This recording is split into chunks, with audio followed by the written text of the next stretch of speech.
Le rat, le faucon et le poulpe. En ces coins très lointains où les îles n'ont pour seul horizon que les mers et les océans, notre histoire commence comme toutes les autres histoires. Il était une fois. Il était une fois un rat dont la curiosité le poussait à quitter son île. À peine sa pirogue mise à l'eau que déjà les oiseaux demandaient au rat. « Rat, allons-y ensemble. Très bien, vous pouvez monter. » Et ainsi, plus le rat avançait sur les flots, plus les oiseaux venaient à sa rencontre, lui demandaient une place et le rat acceptait.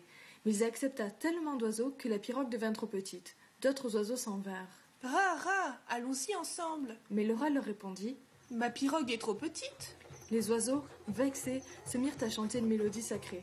Le rat eut peur. Il s'exclama. « D'accord, vous pouvez monter. Arrêtez de chanter. » Ainsi, d'autres oiseaux vinrent, se fâchèrent, chantèrent et embarquèrent jusqu'à ce que le bateau soit rempli. À l'heure du déjeuner, le rat demanda qu'on le remplace. Le faucon s'avança. « Je vais te remplacer. » Le rat partit donc à l'avant du bateau chercher son repas. Trouvant le yam rouge du faucon appétissant, il le dévore et regagne sa place à la barre. « Faucon, échangeons nos places. » « Très bien, à mon tour de déjeuner. » Mais à l'avant du bateau, le déjeuner du faucon a disparu. « Ces maudits oiseaux ont mangé mon yam rouge. Souriez, celui dont la bouche est peinte en rouge est le coupable. » Ils sourirent donc, et quand le tour du rat fut venu, le faucon s'exclama. « C'est donc toi qui as mangé mon yam rouge. Tu n'es plus mon ami.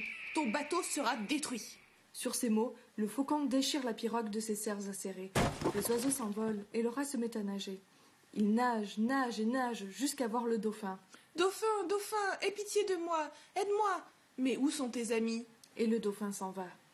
Le rat continue de nager, et voit la tortue. « Tortue, aie pitié de moi, aide-moi. Mais où sont tes amis ?» Et la tortue s'en va.